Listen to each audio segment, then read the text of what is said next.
We're back. One day late because reasons. Let's get it. I've already forgotten what we did last time. I think. Hang on. Stats. This will tell me. Characters. Yeah, this is what I want. We called a tow truck on Ernest's phone.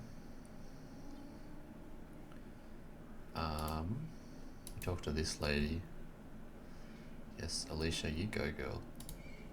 Then we talked to Jesse and Joss or Josiah, who were loitering over by this beautiful mural.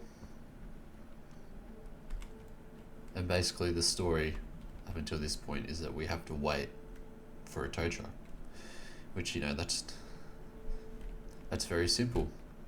So all we have to do up until then is pass the time, which we were doing. And we're going to continue doing that because this is not a game about motivation. It's very much a... Well, I haven't really thought about this now that I'm bringing it up, but the driving force in this game, at least for the early parts, is very non-existent. It's like, hey, is waiting gameplay? Is that like a motivating factor for people? I don't know. But that's okay. So let's go, rather than, because like we were doing a bunch of random nothing stuff, like talking to that 1 week sign and saluting flags and stuff. Let's go talk to a real person again after I push around his swings. God, this is so fun. Oh, I have an idea. Hang on.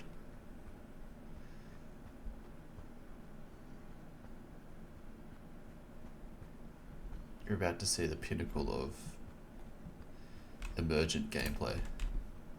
So just bear with me.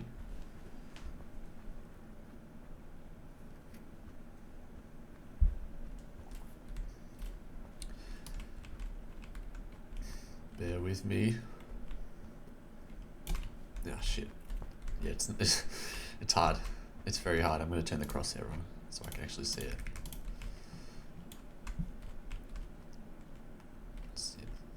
Continue to bear with me. There we go. No, that wasn't what I wanted. Let's do it way cooler this time. Oh shit, I think I broke it. Well, there you go. That's what I was trying to do. Good old Unity physics. Just gave up then. It's like, hold on. Let's freeze. Yeah, that looks better. I should have put an achievement for that. I know for a fact no one has done it because you got to be incredibly bored by this point to start throwing a frisbee that is hidden over the back of the map at swing sets. Right. Let's do what I came here to do, which is talk to Logan, who's sitting on his laptop doing nothing.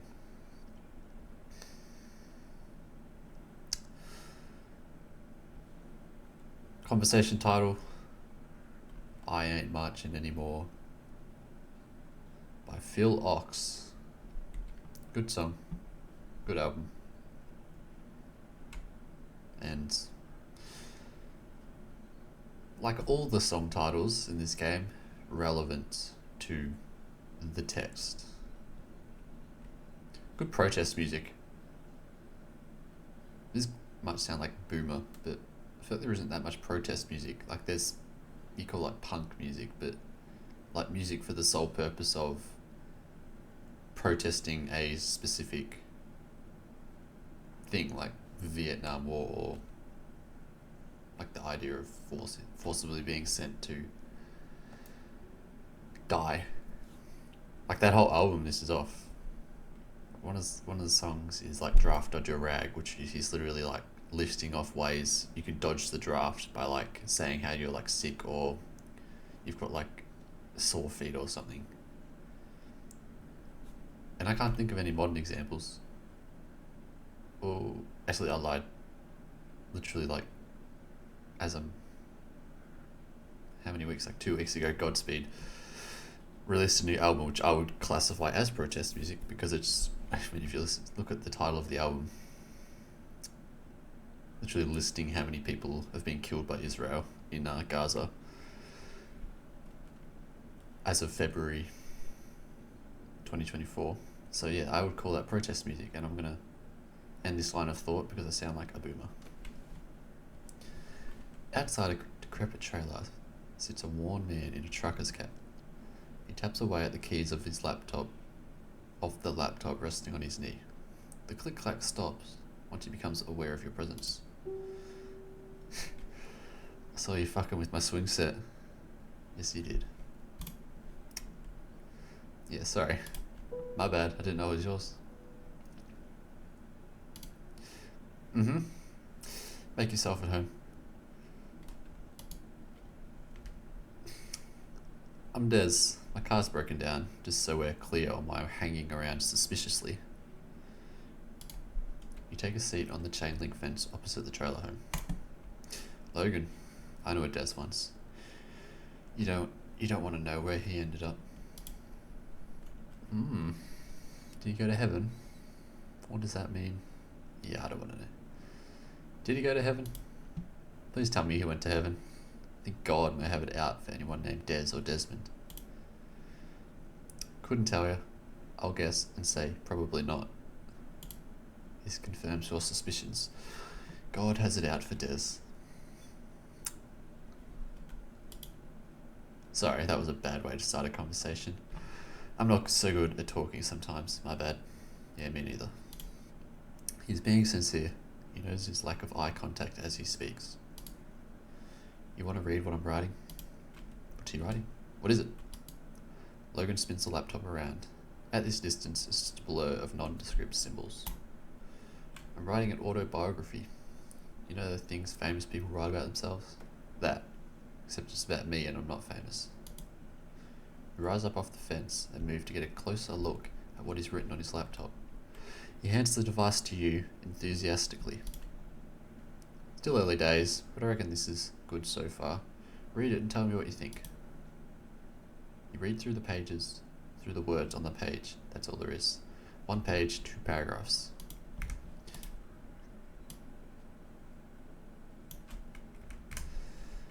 My life began in a hospital in Wichita Falls. I don't remember what happened that day because I was too young. I lived in a small house in Aurora. Now I live beside that house in a trailer. I went to school in Aurora, then they knocked the school down, and I went to a different school the next town over. They knocked that one down as well. After high school was finished, I spoke to an army recruiter. Next thing I know, I'm on the plane to Afghanistan. It was snowing the day I landed. Nothing like Texas. I live in Texas. The writing ends there. You look up from the screen to see Logan watching you carefully. Like I said, early days. But anyway, what do you think? Ooh, writing criticism.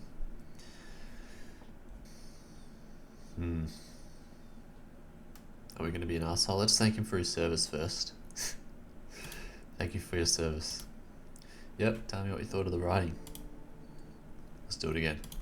Thank you for your service. Yep. One more time. Thank you for your service. Okay, I get someone okay, I'm blatantly just showing off secrets here, but I get someone told you you're supposed to be thanking people in the military for their service, but you don't need to keep doing it. Please, just tell me what you think of my writing.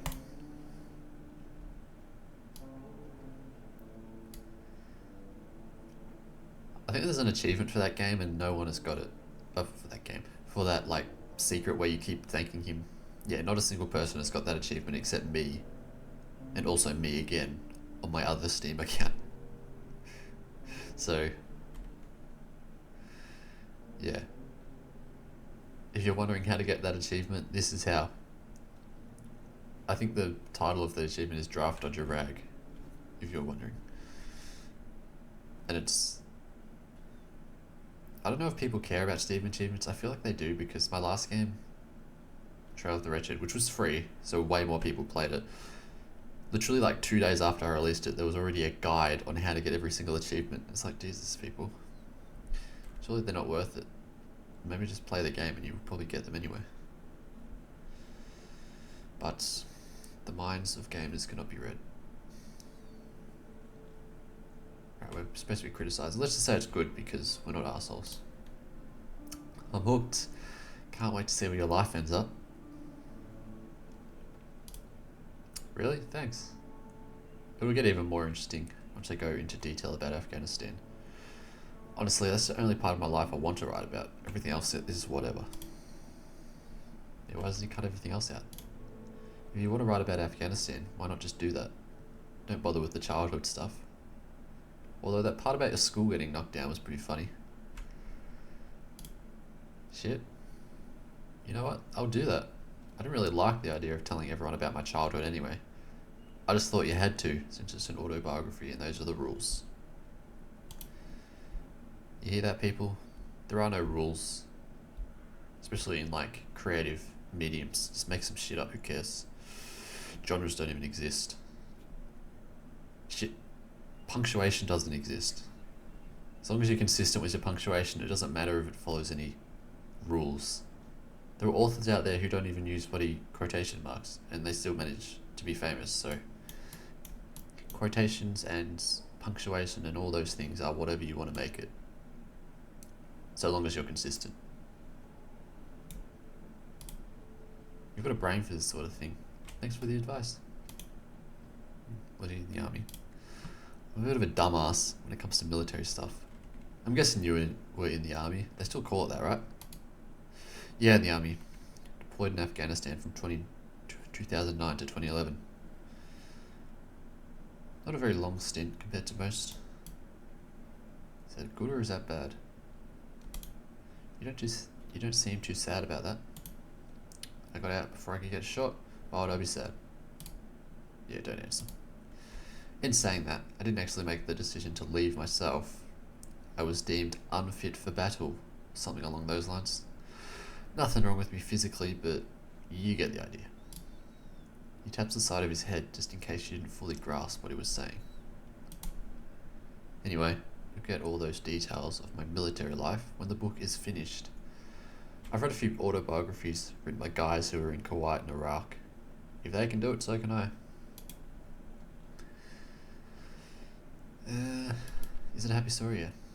What do you want people to feel while reading it? Whatever they want to feel. I'm just writing things as they happened. There's not a message or a moral or whatever those authors think makes good reading. Just my experience in simple words. Yeah, authors. Stop trying to include meaning in your text. Radio Clown has no meaning. Except for all that meaning I've been talking about. If you ignore that meaning, then no meaning at all. He closes the lid of his laptop and places it on the ground beside the chair. You wince as the metallic bottom cracks against the concrete. Way back when I was like in high school and everyone had like their own laptops and tons of kids had MacBooks and they would just carry them around between classes like with no case or anything. And they would just abuse them. And it was good those MacBooks were pretty tough, like those like the MacBook Airs. But like it was more likely like you sit next to someone, you look at their MacBook and it's just covered in like dents and like bent metal because like this dude is doing. They just like drop it on the ground constantly. It's like, oh my god. Look after your laptop, people. Do you read books? I think I should have asked that before I asked for your opinion.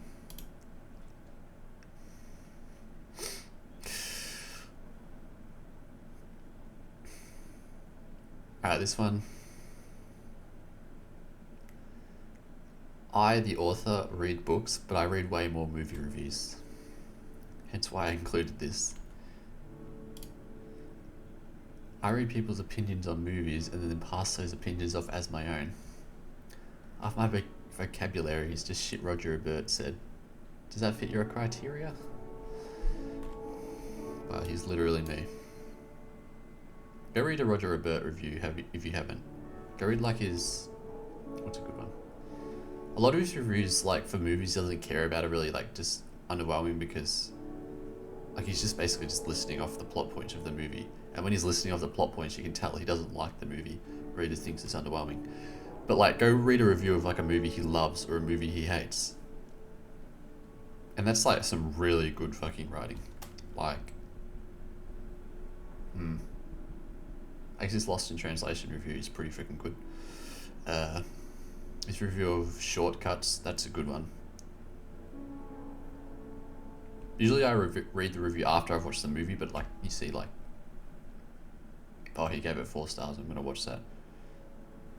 Obviously he hasn't given anything recent 4 stars because he's not alive anymore, but if you want to watch, if you're looking for old movies to watch, go look at what Roger Ebert thinks of them, because he has a good eye for good shit. I wasn't asking for a confession, but yeah, I think it counts. Great. What about you? Do you read? I try. Something I've started recently. It's a good way to keep your mind occupied. But that only works when I'm in the right mood. I'm hardly ever in the right mood, you know what I mean? Yes, I know what it means. I wish I'd gotten into reading sooner. Would have done me some good while I was deployed. Ooh, many questions.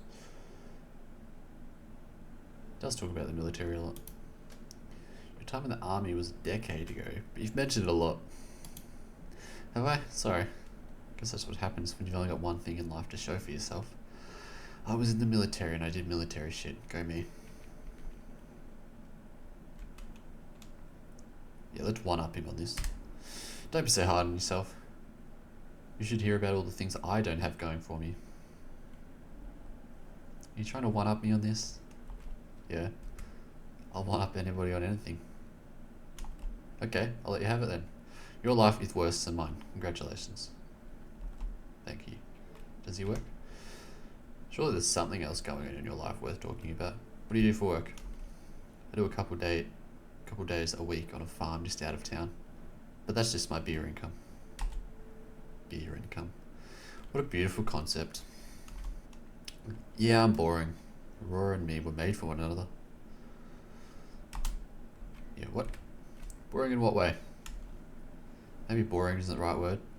How about tired? Or finished? I got a feeling in a decade or two this place will be gone for good. Just a name on the map and some old pictures. It'll bounce back, or it's the fate of all things. Optimist, nihilist, or pessimist? Pessimist. Everything ends eventually. Aurora had its run. Time to move on. You're a ray of sunshine. Yeah, we're just being realistic, dude. I'm a realist. I'm also very sad. No correlation. Yeah. How about that? That's a good one. You got some funny bones in you. He's envious of your funny bones. He wants them for himself. Do not give him your funny bones. Far out, I really wrote some shit in this conversation, didn't I? What's he do if he isn't reading?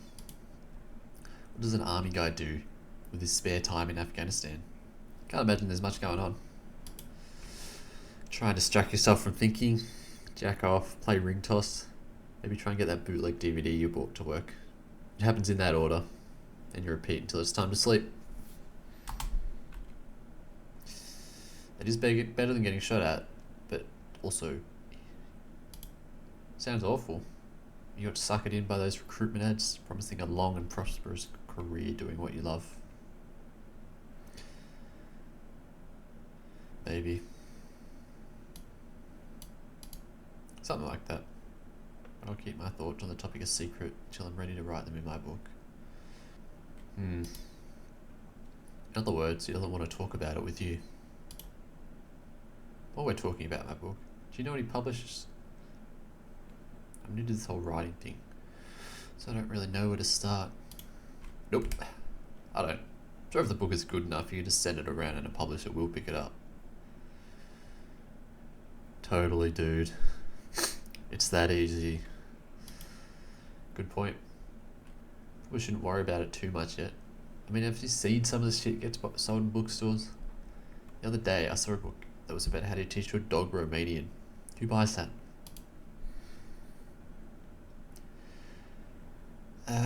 Suckers. Some people love spending money on useless shit. And here it has a therapeutic effect or something. Plenty of easier ways to feel better about life that don't involve spending money.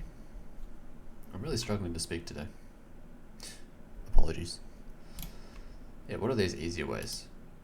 I need to hear them. Drink enough beer and you'll figure out what you're sad about. Simple as that. Works doubly well when you didn't pay for the beer. I like this dude, but he seems very sad. There's half a joke in that sentence. As for the other half, best not to acknowledge it. Yeah, people joke about alcoholism way too much, I think. Or like... I can't really be bothered going into this rabbit hole, but... I don't think alcoholism and like people's relationship to it is treated with enough...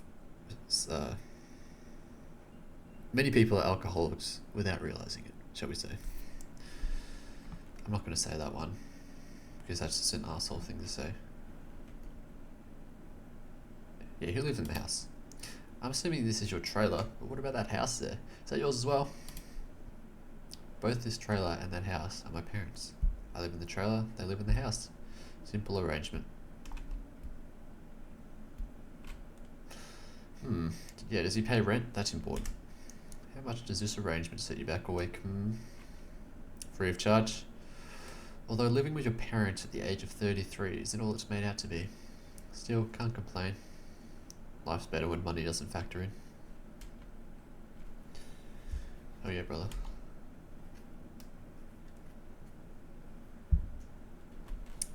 Is there music in this game? I feel like the music died or something. Maybe that's a bug. Oh, now I can hear it now. This game has no bugs. I'm just keeping the music very quiet because I don't want it overpowering my booming voice. I'm surprised my parents haven't come running out with the gun to see what the hell you're doing on their property. I spend most of the day looking out the window suspiciously. That's no good. Oh, am I in danger right now? Nah, you're fine. Just don't knock on their door the wrong way, yeah? You're getting mixed messages right now. Matter of fact, don't knock on their door at all. I try to explain that nobody around here is trying to rob them, but they don't listen. I think they've watched too much television. Yeah, sorry to hear that. That's terrible. It's pretty sad to see people go that direction. What direction is that? Oh shit. I'm not sure whether he's challenging you or if it was a genuine question. Play it safe or say what we really meant. It's time for a rant.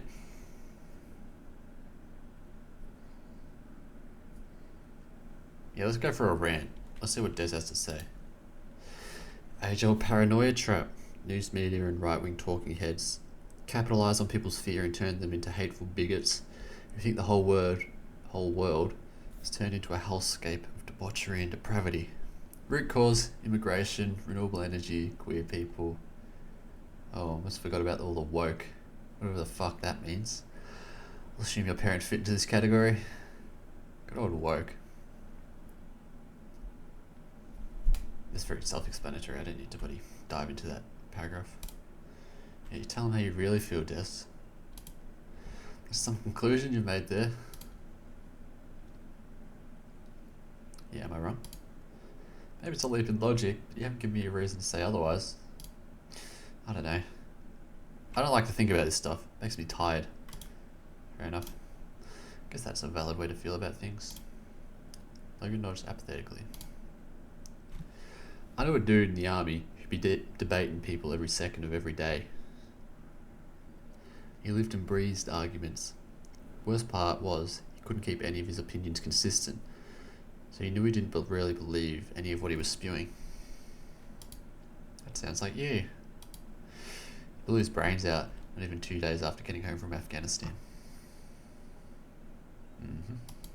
Yeah. That's how it happens sometimes. Thanks, Logan. Yeah, well, why'd you tell me that? Was that relevant? I don't know, it just came to mind.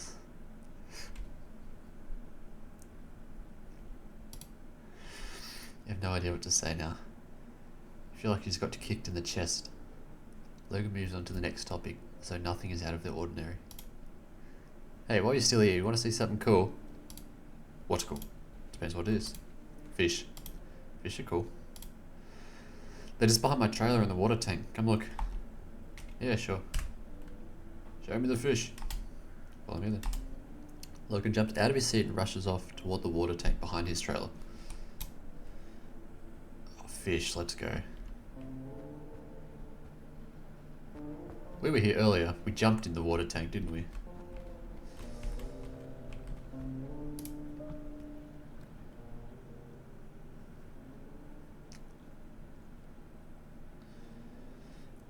Before we read, every conversation I'm just gonna explain the title of the song because I like doing that. Fear Eats the Soul by, I'm forgetting. British Sea Power. No, they're not called British Sea Power anymore, they're just called Sea Power. Great song from a great album. They did the soundtrack for Disco Elysium. And that whole album, sounds pretty similar to Disco Elysium. I think one of the songs on it is in Disco Elysium, so yeah. If you like Disco Elysium's music, go listen to some Sea Power, or British Sea Power. Logan stands perched over the water tank. You pull yourself up on top of the milk crate beside him so you can get a better look. Look at them all, round and round, day and night. You watch the fish circle the tank. The water's surface shimmers in the afternoon glow. Something stirs deep within your soul.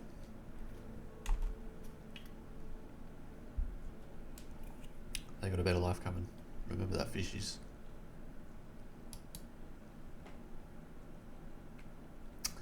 Do they? We'll wait. How so? I'm going to take them out and put them into a river. Can't live in this tank forever. How'd they get here? Did you put them in this tank yourself? I bought them all from a fish shop in Lubbock. They were tiny then, but they're big now. Too big for the world I've given them. You watch the fish swim lazily in circles. They don't seem to mind you talking about them. They don't seem to mind anything at all. All they know is the water in the sky. When I'm bored, I stand and watch them. Sometimes for hours. It's like, well, I don't know what to compare it to. Good television show, maybe. You lower your hand into the water. The fish take no notice of your intrusion. It's the simple things. You fall silent, beholden to the spectacle these fish so thoughtfully provide. You're in the same trap. You could stand here watching them forever. Each and every one is identical in shape, colour and mind. They were programmed to swim, and they do so without fail. What lies beyond these walls, is irrelevant to their blissful existence. A gust of wind blows in from the west. Something metallic rattles in the distance. For a moment, you are completely and utterly at peace. You could drop dead right now and be happy for eternity. But the moment passes. A shiver runs up your arm and down your spine. Pull your hand from the water and take a deep breath. That inexplicable sensation you've spent your whole life trying to attain is replaced by a lingering and familiar anxiety. Feel free to leave and do your own thing if you want. I'm just going to chill here for a while. Logan turns his attention back to the water and zones out. You're all alone. You feel empty and you don't know why. The water is cold. The wind is cold. The world is cold. Everything you touch turns blue. You want to sit in your car and weep till your eyes dry out and the sun explodes. This sadness is cosmic, and vague and incomprehensible. There is no cause and there is no solution. You were condemned to this plane of existence, just like everyone else who came before and everyone who will follow.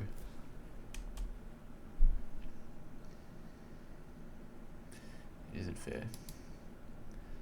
Fair is a word we made up to make us feel better. Nothing is fair, no matter how hard we try to make it so. The fairest part of life is death. All death is equal, all death is forever.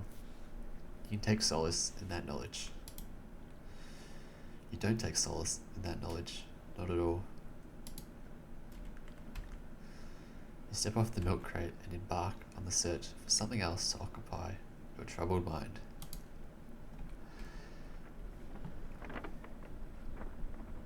Fuck me.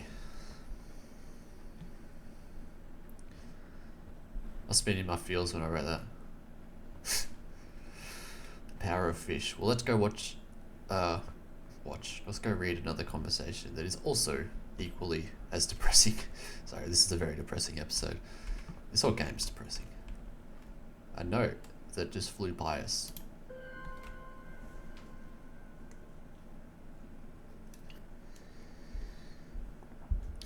Split me open by the one, the only, Mannequin Pussy. It's hard to recommend a band named Mannequin Pussy to people, but trust me, their music is good. There's a note here just lying in the dirt. Pick it up. You lean down and grab the note. Flipping it over reveals a hastily scribbled paragraph. Should I be reading this? Read and find out. Here we go. You rotate the page so that the letters are correctly orientated and start reading. This is a note for me.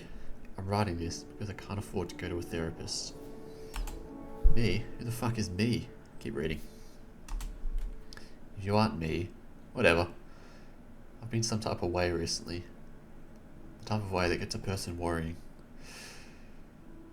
I go to sleep empty and I wake up empty. I step outside and see nothing but poverty and despair. I work for 8 hours a day, then I go home and pretend I'm happy to see the person I despise. I walked past a woman in the restaurant the other day.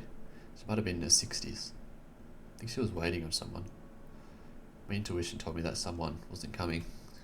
I don't know how, but I just knew. I think that woman knew it too.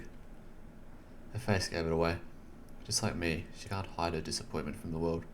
We wear it on our sleeves, but it doesn't make a difference. Nobody cares. I went to my car and cried after that. I don't know if I was crying on her behalf, or if my brain just malfunctioned. Do I care too much? Ethan says I do. And he looks like he's happy. He also says I'm too angry, and I get riled up over things that have no impact on my life. I can't watch the news anymore. Ethan watches it every night, and I hate him for it. Murder, murder, 4D crossing the border, murder, abortion bans, murder, presidential race, mass shooting, hate crime. Whenever he leaves his room, I change the channel and hope he doesn't notice. He does. Then he gives me a funny look. I just pretend not to notice. I've been having more showers lately. I turn the water on, step in, then sit down. That's right, I sit down in the shower. The other day I actually fell asleep in the shower. Ethan walked in and woke me up. I don't know what he thought. I don't care. That's the sort of shit that gets me worrying. I know normal people don't fall asleep in the shower.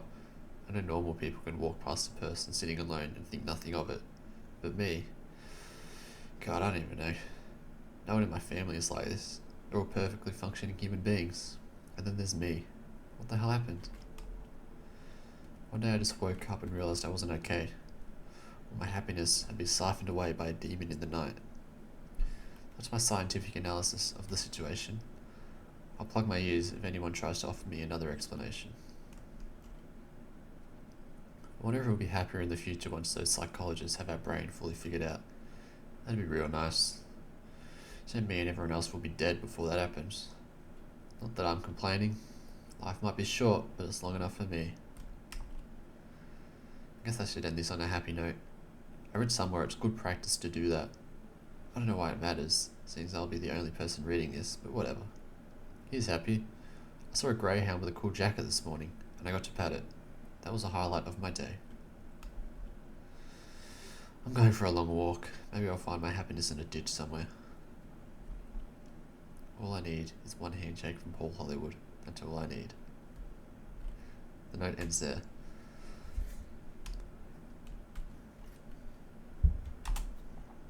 If you had only one hug to give in your life, it would be to the person who wrote that note. Fucking hell. A kindred spirit. See, you're not alone. Yippee. Yippee. You want to cry. But you don't. Leave. Fold the note up and place it in your pocket.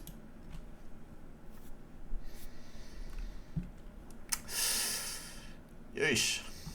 Yeah, like I said, this was going to be a very down in the dumps episode. But that's how we do it around here. Emotions are scary, by the way. Right, let's change it up. Let's go into the church and like repent for our sins or some shit. Hand of God, house of God. The Nick Cave building. Yeah, all my knowledge of religion comes from Nick Cave, guys. Oh!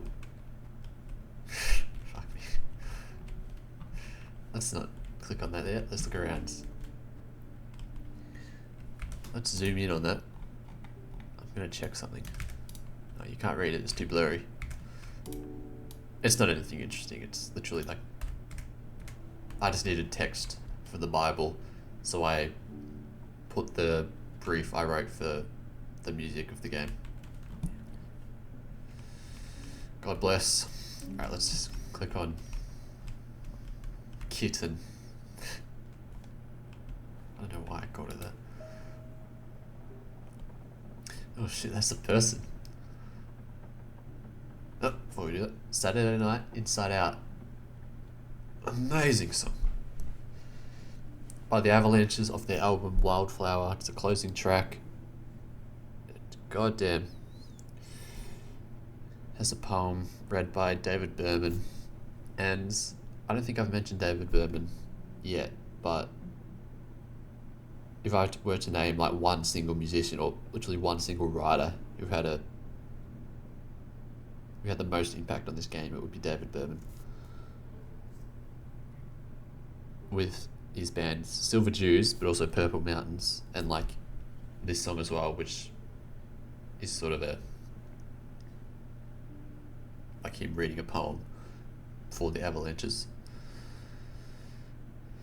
Just like a deeply cynical and like broken person in some sort of, I don't want to call it funny, but he knows how to make sadness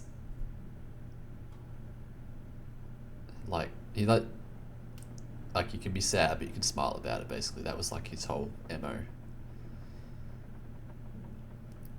And yeah, he's written some of my favourite music of all time, so please go listen to David Berman's music. Silver Jews, Purple Mountains, essential shit. American Water is probably the easiest album of his to get into, just because it's so consistent from start to finish. Like, I've played it in like long car rides with people who they don't really listen to like old rock or like old country, but I managed to get through the entire album and they listened to the whole thing, so I'd say that's a good sign of good music. But anyway, you don't dare make a noise. The man sprawled across a pew seems to be in a deep sleep. His snoring is quiet and consistent. An empty bottle of liquor sits precariously in his limp palm. Judging by the half-dried puddle of alcohol on the floor, it's been here for some time. What do I do? What kind of question is that? People who are asleep do not wish to be disturbed. They wish to be alone. Especially when they're in a state like this. Pasted on church pew, draped in the US flag. That's the definition of vulnerable. What if I want to talk to him? If you try and wake that man, there's a good chance you're getting a glass bottle to the head. Yep. Yeah, we'll leave him alone. You leave the man where he lies and hop up to the lectern. The Bible lays open, covered in dust. Time to get an education. Go ahead, read it. See what all those Christo-fascists are raving about. I feel like I should clarify, I'm not writing all this like religious shit from a place of ignorance. Like, my entire schooling with like Catholic based. So I've had to go like through like masses and school, whatchamacallums, like communion and shit. I had to do that constantly and I fucking hated it. So you're sort of seeing this hatred of Christianity, of like the, maybe not Christianity, but, or you'll just see it in my writing. I'm very cynical. Oh boy. As you're leaning closer to read it, you hear the front door of the church open. Jesse and Joss walk in and take a seat on one of the pews near the back wall. You wave apprehensively. Let's go. Fun fact, these two don't appear in the church unless you've both talked to them and also like exhausted all of their dialogue. So if you didn't exhaust, not all their dialogue, but like there's a specific option. You have to do most of their dialogue basically. Otherwise they won't show up, which is why I did them before I talked to them before I came in here. So I wanted to show you this permutation. But if they don't come in, then you essentially just read the Bible by yourself. Which is fun, but you know, having an audience is better. Are you with the clan? Oh my god. A voice echoes through the church. You raise your finger to your mouth and shush. What? Point to the man passed out on the pew. Jesse gets up and walks over to inspect the scene. Oh, that's the Reverend. Ignore him, he ain't waking up. She smirks and turns and notices the whiteboard beside him. Who put this here? It was already there. Not I. It was next to him when I came in. I smell opportunity. She grabs a marker below the board and begins writing something you can't quite make out. What are you doing? Clue me in. Jessie doesn't reply. A few seconds later, she steps back from the board and reveals her message. Another masterpiece. If I had a camera, I'd take a picture. The message "Child of God" is written on the board. Right there. Yeah, who's the child of God here? Are you the child of God, or is the Reverend? We all are, but the arrow is pointing to the Reverend in this instance. You're not a child of God. Go on, state your opinion. I know you've got one. Art criticism. Yes. Hilarious, low effort, underwhelming, mean-spirited. Underwhelming is probably the most... Yeah, underwhelming, that's a good one. I mean, I don't know, it's whatever. Okay, yeah, that's fine. That hurt her. Apathy is the last thing she wanted. Hey, while you're up there, give us a sermon. On what? Give me a prompt. Okay, give me a second to think. She skips back down the island to sit beside her brother once more. Josh sighs and closes his eyes. You wonder why you followed Jesse in here to begin with. Tell me, why is meat murder? You're right, Morrissey. Now something else, I can't do that. I'm not saying I disagree, but I'm not equipped to argue that right now. Fine. Give me a sermon about the importance of making interesting small talk. Oh, here we go. You seem like you'd have a thing or two to say about that. You do have a thing or two to say about that. You might say that's what this entire game is about. Interesting small talk. Sermon. Alright, here I go. Children, life is a gift, but it will not last forever. These fleshy vessels we inhabit will decay and expire, as all living things must, and as God made it so. You're a shit, Reverend. Do not despair. As short as our time here is, it does not have to be so goddamn fucking boring, understand?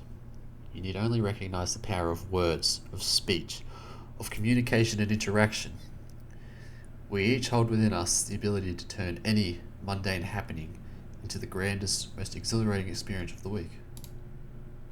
Jesse nods along approvingly. Joss seems to be listening as well. Speak to one another, but speak with passion. Speak with a desire to intrigue. All of us have this in us.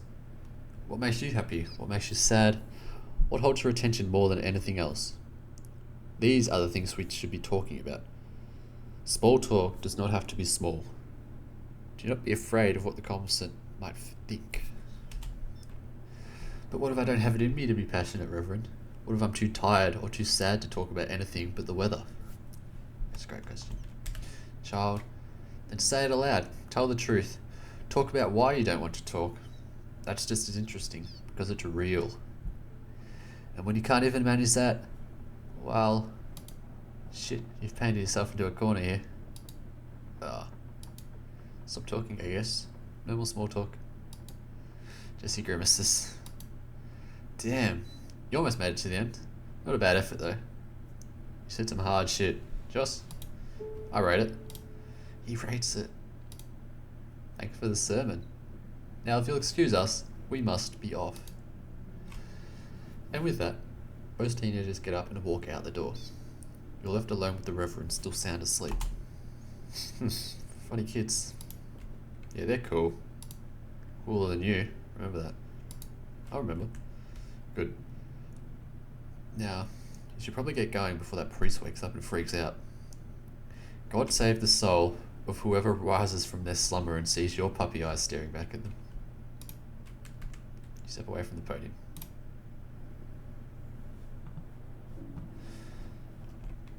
Child of God.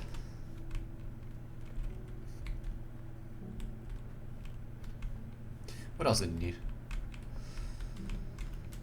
Repent. Fun fact, this whole interior literally added within the last 2 weeks of development. Like I set the release date for the game. And so I had basically, I think I had a month from when I set the release date of the game, which was August 28th.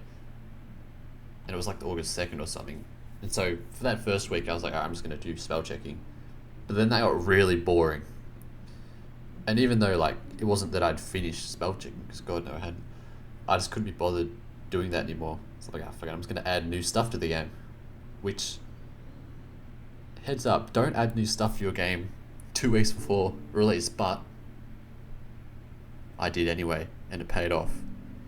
So up until the last 2 weeks of development, this church didn't exist. It was just a door that you couldn't go in.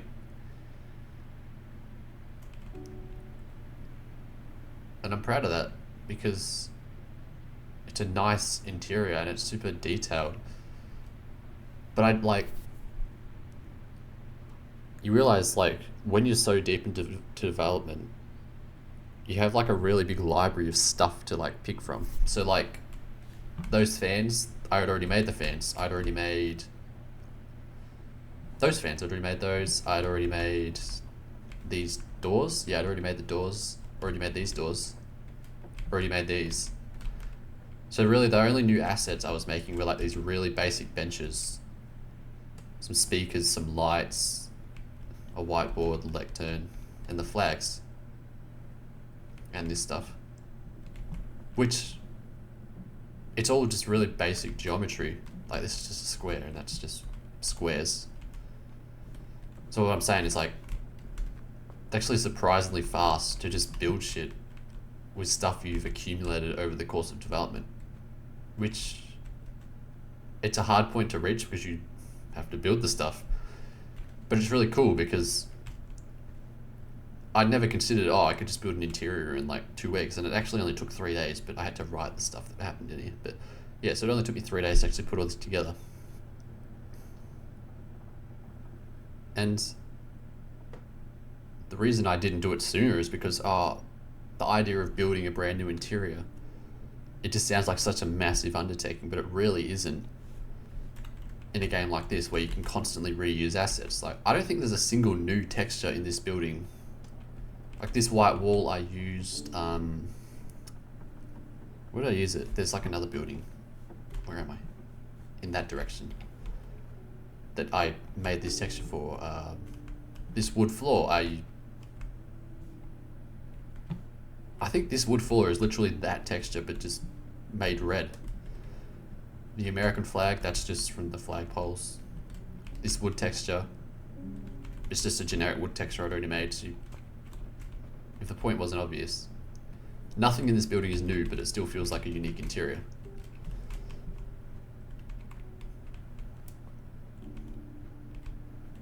This isn't like a tip or anything, I feel like I'm just like bragging about how I managed to make this so quickly, but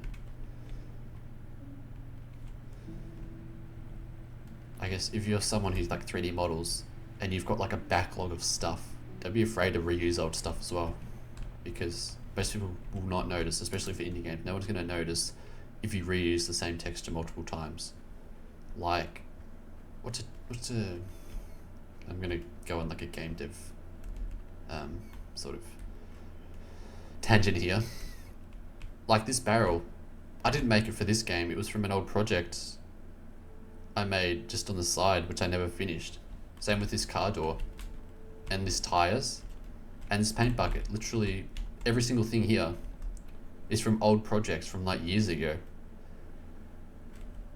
And so, but no one's going to notice that because the art style, like I adjusted it slightly to fit with the game, but you know what I mean. As long as you can adjust the art style to accommodate these props, nobody cares if you reuse them. Same with this entire cargo container. That's from an old project. I just chucked it in here, and bam, you've got a huge thing that you can like do stuff with now, which I made multiple years ago before this game was even an idea in my head. So that's the moral of the story, just reuse old shit, no one cares. Unless you're in AAA where the gamer chuds are like mad that you reuse the same animation, but spoiler alert, even though they're mad, they'll still buy it. Alright, what next? What's over here? Yeah, this is the white texture I was talking about. Doorbell?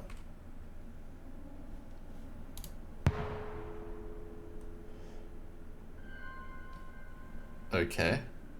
Interesting. I think that was a secret. Yeah, that made the jingle. Yeah, secret 6 out of 9. Where are the other secrets? There's a secret right in the middle of this. It's the most random secret. I don't know why I put it in, but I'm not going to do it because I think it's cringe. But if you press E or like space in the middle of this tire, something weird happens. Should we talk to her or should... No, I'm going to leave her till last because she's like the... Gordon. Love Gordon. Let's talk to Gordon. Better known as the Hat Man. For all the Benadryl fans out there. Oh, Dream Dollar. By Kim Gordon. From the album The Collective, which is an insane album. Especially considering Kim Gordon has been around since like the early 80s with Sonic Youth. She played bass in Sonic Youth. She's also the lyricist and just an amazing artist all around. And she's like, I think she's in her 70s now, and she's releasing like trap music that's like pushing boundaries and shit. It's like, oh my god. So go Kim Gordon, go listen to her album The Collective because it's amazing. But it's very abrasive, so you're not into like abrasive, sort of really loud, aggressive, like experimental shit. Probably not for you.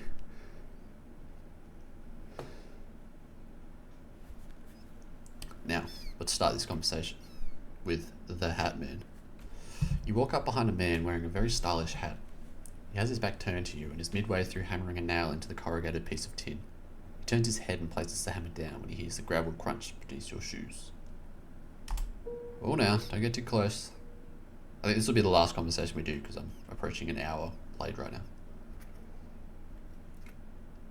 Why not? Are you defusing a bomb? What? No. Ladders are dangerous business. Any disturbances and I might just lose my balance and go flying off into the sky.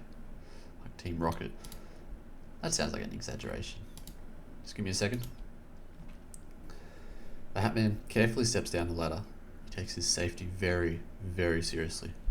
Once both feet are firmly planted on the ground, he turns to you with a smile. What can I do you for? I'm passing the time by going around talking to every person I see. That's awful brave. How many people got the courage to talk to strangers? Good for you. Does have a point there. For all your terrible self-esteem, you sure as shit don't have trouble socializing. Yeah, isn't that interesting? That's sort of me addressing the... I don't want to say it, but... the ludonarrative dissonance. Ugh! Of, like, the fact that Desmond's, our protagonist, is such a... like a self-loathing, incompetent, emotional idiot. Yet he talks to people like he loves it. And I guess he does love it, but, you know, that's an interesting, perhaps intentional dissonance. Where his own, the way he perceives himself and treats himself does not align with how he actually is, perhaps. I guess I can oblige. I wasn't doing anything too important, and this day would go a lot quicker if I had someone to chat with. What's your name, son? Des. Des, I'm Gordon, the sign man.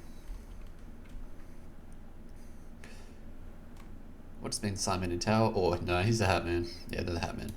I already made up my mind. You're the hat man. Gordon ignores your comment. His sense of humour definitely doesn't align with your own. That's okay. I make and collect signs. This shed is my base of operations. You want to buy something?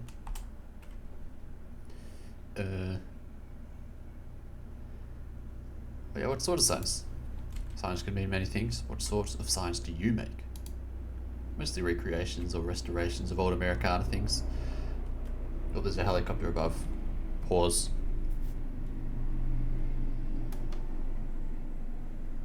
Sorry. I live like a kilometre from an airport.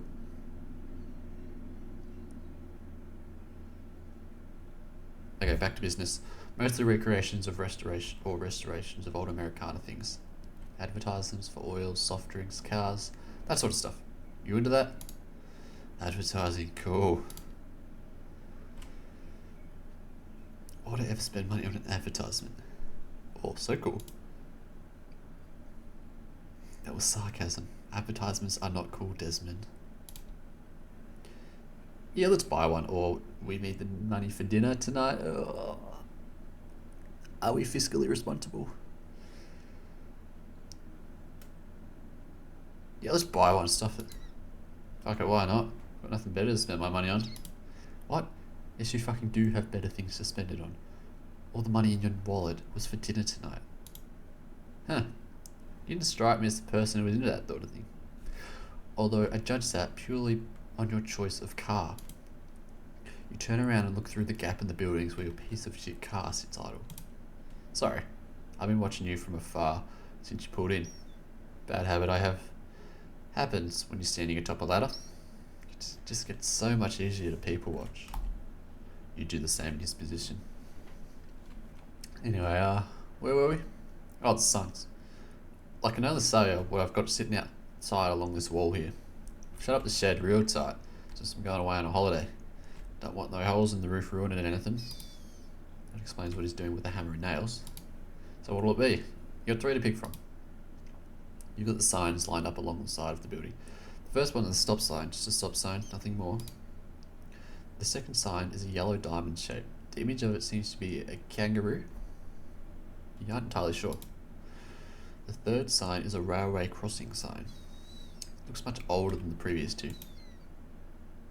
Yeah, let's ask how we got them first. I want to hear the backstory. Didn't you say you make signs? These don't look like ones you've made. Gordon scoffs. Well, if you're asking for more detail, you're right, I did make these ones. Just clean them up a bit. The stop sign I found about 20 years ago, after the tornado in '06. It had been lying in the grass just up the road from here for close to a week, so I did what I thought made sense and took it as my own. Tornado, you say? Right, you want from around here. Tornado in 2006. Worst this town has ever seen and likely to ever see. You take a moment to survey the surroundings. You hadn't given a second thought before this point, but there are quite a few empty blocks in town. Now you know why. Most of these buildings you see now are all that was left after it went through. But just nothing was rebuilt, except the church. But that's a whole nother can of worms. All we got from the state was a 10-minute visit from the governor and some token handouts. I managed, but others didn't. You're unsure how to respond. Almost 2 decades ago, mind you. Can't be living in the past. Anyway, we're getting off topic. I was supposed to be explaining these signs to you. So yes, that's why this town feels so empty and has lots of empty blocks. Tornadoes. Because we're in northern Texas, you know, sort of at the... or in Tornado Alley. Tornado Alley is a very vaguely defined area, but Aurora, the fictional town of Aurora, is in Tornado Alley in northern Texas. So, you'd imagine? It got stuffed in 2006. What about the kangaroo one? Yeah, that's from Australia, obviously. Australia mentioned. I actually found it washed up on a beach a few years back near Tijuana. If someone in Australia had the bright idea to throw it into the sea. Shake their hand if I could. It's just not every day you get a sign like this in the States. Yeah, Australia. That sign is probably the most expensive. Third sign, railway crossing one. I bought off some hillbilly in Knoxville. Couldn't tell you where it came from. Probably yanked it out of the ground the same day he sold it to me. You've got the details, now to make the choice. Give me the kangaroo sign. Give me the Australian one. Australia. 200. Fucking hell.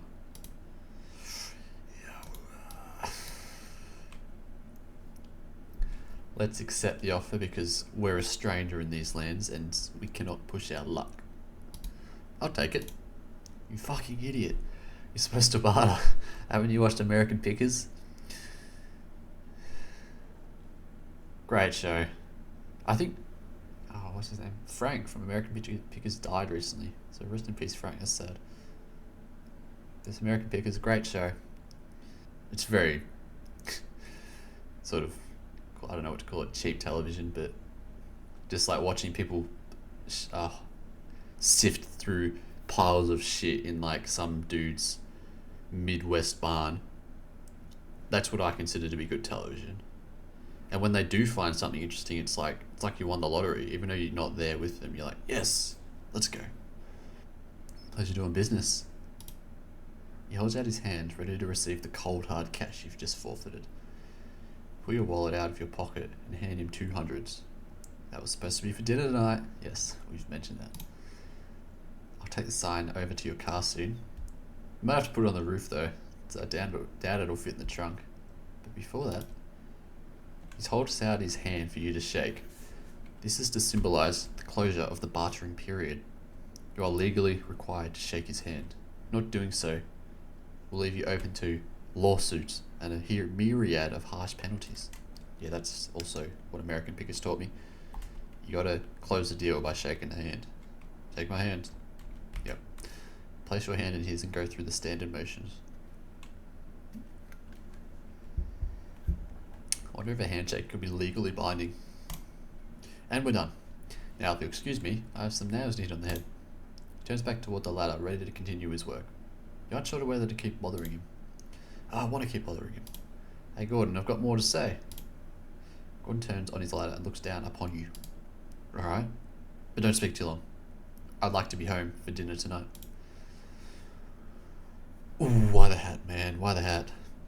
I'm really into this conversation for some reason. I think I haven't read it in a while.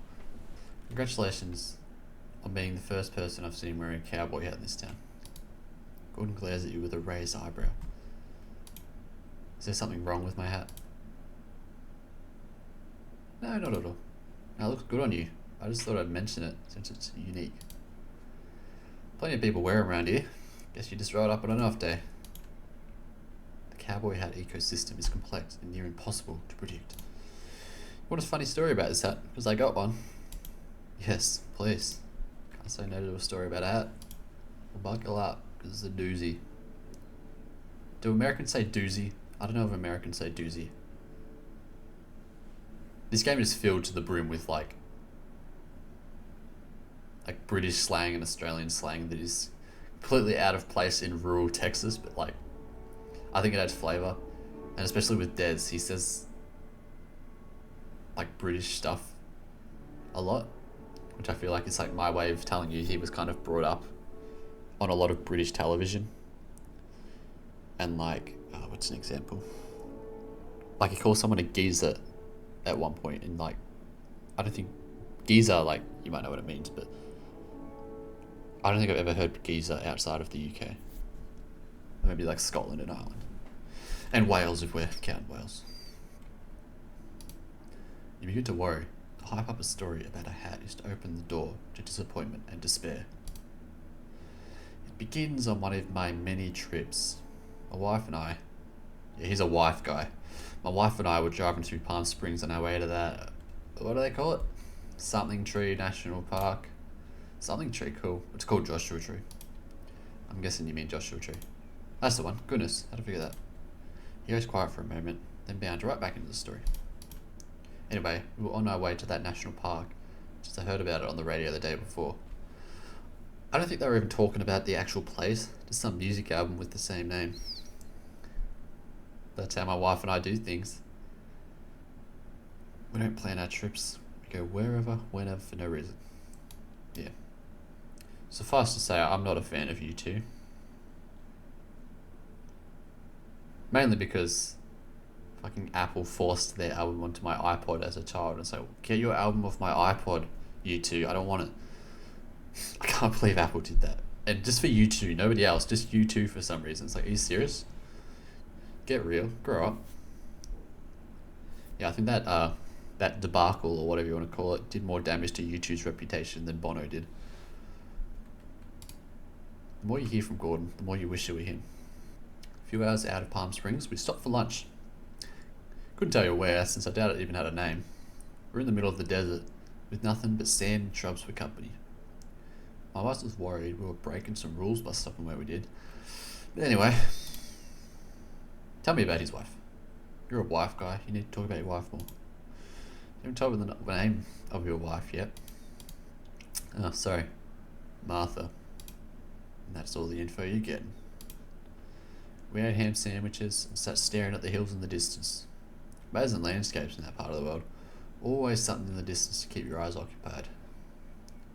So, as we sat there in silence munching away, well, I don't know how to describe it without sounding crazy. Sad. I've got no reason not to believe you. Who'd make up a story about a hat? Alright, what happened was, I was chewing away, when in the corner of my eye I noticed a brown smear in the sky.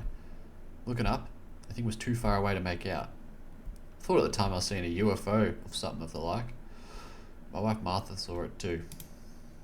We have entered the realm of aliens. Brace yourself. I should have named this conversation after a Pixies song. Especially what? Like a bossa nova song. Maybe Trump Lamont. I love those late Pixies albums, Bossa Nova and Trump Lamont, because they're so like obsessive, well not obsessive, but they get into like this such weird topics, song topics like The Happening and of Trump Lamont's like Planet of Sound, like all this like alien shit that's so out there but so unique. And so, God, I'm terrible at remembering song titles. Those last two Pixies albums before they went on their indefinite hiatus and then they returned, but I haven't listened to their new shit and I feel like I don't need to. Just quietly. Yes. I like songs that are very in like really weird rabbit holes. It was floating off towards the mountains, away from the road at a leisurely pace, so I decided I ought to follow it. After about 5 minutes of trudging through the bushes and sand, the smudge started descending. Another 5 minutes and a few hundred meters further into the brush, I watched it crash down into the desert. So that was the hat. You're building a lot of suspense here, but I feel like it's pretty obvious the smudge in the sky is the hat you're wearing. That's where you'd be wrong. When I walked up to where the thing had landed, I I found a cardboard box and a little parachute crumpled up beside it. My wife caught up a few minutes later out of breath. She weren't too happy with me just running off into the wilderness like that. What's in the box? I'll keep quiet. I was a little worried to open the box, so my wife went and found a long stick that we could prod at it with. As I lifted the lid off with said stick, not a thing happened. No noxious gases or anything dangerous. All that was inside was a sheet of paper. Like, that's got me thinking about like Gemma in his Jigsaw voice where he says like guess. I can't do the voice. German 985 is like permanently ruined my perception of Jigsaw as a character. I just imagine him as like this incompetent like dude on the television who just like he doesn't mean to murder all these people, but he accidentally does.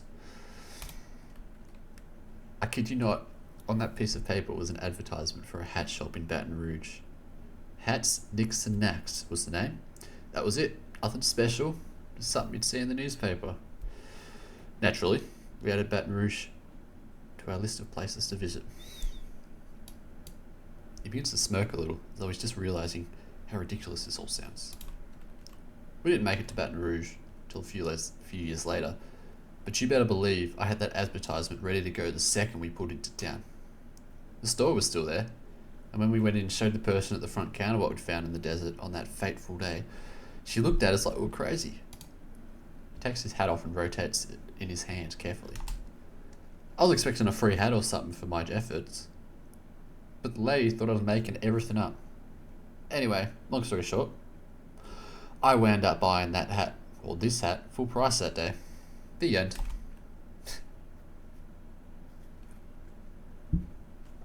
Give me the moral.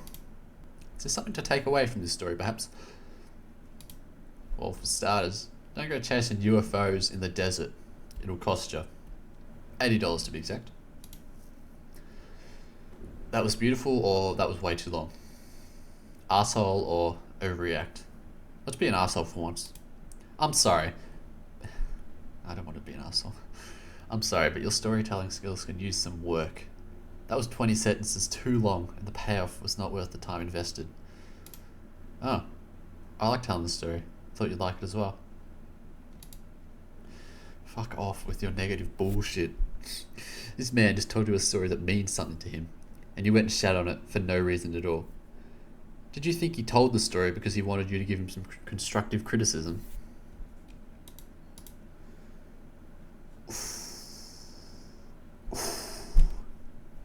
Are we doubling down on our arsehole-ish attitude? Yes, we are. This is why you have no friends. I'll keep what you said in mind for the next time I tell my story. In other words, go fuck yourself. Yeah, that's so true, Gordon. Criticism does require an invitation when you're like doing like small talk shit. What about his shed? Has there been a storm or something lately? Your sign shed looks like it's slightly lopsided. Gordon turns to the shed and looks it up and down. I suppose it's looking a little rough. Much I can do about that. It's old. It's been through hell. If it went and collapsed right now, I wouldn't be mad. Yeah, why doesn't he look after it? This is your place of business, right? Surely you'd want it to remain standing. I'll let you in on a secret. Don't tell no one. Ooh, you step a little closer to ensure you can hear him. This side business, it's really just a hobby. I don't make a dime off it. What about those road trips? Come to Joshua Tree? So what's your actual job then? Must pay well considering you can afford to go on road trips whenever you feel like it. I don't have a job. But I promise you, I'm not doing nothing illegal. Oh my god. He's being very weird about this. Truth. Okay, you're not doing anything illegal, but that doesn't explain where you get your money from. Gordon appears conflicted. He wants to tell you, but feels as though he shouldn't. Fine, but you gotta promise to keep quiet. Most people don't know about this. Promise. I can keep a secret. Right, well, about 25 years back, my wife and I won the lottery. I'm talking big bucks. Enough to never work again. Of course, we tried to keep it a secret because you don't want people knowing how much money you got lying around. It's quite the revelation, yes it is. I quit my job that same day and my wife... Well, actually, we weren't married then. We went to Vegas and got married about 2 days after we won the money. Then we spent some of that money on a small house just out of Aurora here. Nothing fancy, nothing out of the ordinary. Somewhere quiet where nobody knew our names. You're standing in the vicinity of a multi-millionaire. Cherish this moment. I started this sign business as a way to pass the time. Plus, it stops people asking questions about what I do for a living. Clearly it didn't fool you. It is kind of obvious. Well, you don't hide the fact that you're well travelled. Usually people who travel a lot have some money to spare. That's why I didn't buy into your sign selling. Nobody makes a living selling on signs. Right. Can't help myself sometimes. I just love talking about all the places I've been. What's the point of travelling if you can't talk about it? It's one of life's great pleasures. It's one of life's great pleasures. Well, that is until you realise no one gives a flying fuck where you've been on holiday. Well, more questions. So yeah, you won the lottery. Can we be friends? What's it like being insanely rich? How's it feel to have your life all sorted? Must be nice not worrying about anything when you got that much money in your back pocket. Gordon narrows his eyes, unsure of your intentions. This is why I don't tell anyone about my money. People just can't believe it. They keep asking questions about it. What's it like? Are you bored? Will you give me some? Just curious. Sorry, I didn't mean to pry. I'm just curious. Alright, I'll sum everything up so that you don't die wondering. Having all that money is nice. Improved my life in numerous ways. It opened my mind up to a world outside of the nothing town I was stuck in. Money sounds great. But it didn't make life fulfilling. I was the happiest person on earth for those first few weeks after I won it. But everything plateaued. This is how our brains are wired. You can't be happy every day. You're always going to be looking for something more. Even after I've got everything I could ask for, I still feel like something is missing. Yeah, I get it. Harsh reality, I suppose. Nothing is good enough ever. Maybe in 100 years, scientists will figure out how to turn that part of our brain off. Right? We weren't born to be satisfied. That's how I see it. That's life. We were born to be unhappy. I took a turn down a depressing road. Back it up. Change the subject. Pull the silence it's in. I would like my money back, but I'm not. That feels really sad to be asking for your money back, so I'm just gonna leave. But he is a millionaire. Now that I know you're a multi-millionaire, can I have my money back? Sort of needed that for dinner tonight. Very funny. It's not a joke. No, I'm serious. I'm not joking. I need that money. If I don't have it, I'll look like a massive loser who makes his ex-wife pay for dinner. And I really can't afford to look like a massive loser. Oh shit, this is the first time I've mentioned that Susie is our ex-wife. There are other places you can find that out, but in this place, this is the first time ex-wife has been mentioned. Curious, very curious. I never really considered like when I first bring that up, because sort of early on in the game, it's just she's like how do I put it? He's the light of my life, which maybe doesn't really, you wouldn't think that's like ex-wife. You might think like maybe you just met her on the internet or something and like you go and have dinner with her. But when you throw an ex-wife into the rodeo ring, things get complicated. And I think I like that like there is no like explicit point in the game where you find out that she's your ex-wife. It's just sort of mentioned in like these really weird and innocuous places. Like you have to find out eventually because you can't progress through the game without at least seeing ex-wife once. But the point at which you find out will probably be different for a lot of people. So for example, at the very beginning of the game, when you talk to Susie on the payphone and there's that rock next to the payphone that you can talk to, you can literally find out she's your ex-wife while you're doing that conversation with the rock. And so you would find it out really early, and that might change your perspective or your reading of the text. I'm making this all up on the fly, by the way. This is not something that was intentional. But now that I'm thinking about it, I'm glad it played out like it did, because that's actually interesting.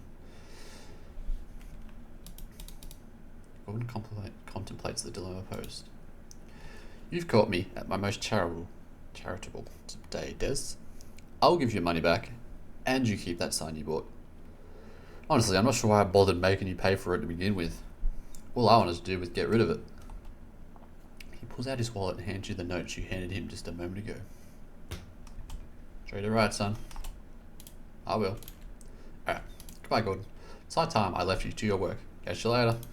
Sure. I'll get that sign over to your car soon. Just once I'm done with this roof. You nod and wave goodbye before turning to the street. Is that it? Is that the episode? This is a long episode. Alright. Thanks for watching. I'll be back whenever. I don't know if this will be like a regular upload, because I'm developing another game at the moment, and that sometimes requires my time more than a playthrough of my old game does. But you know, we will finish this. We will endure. So thank you, and goodbye.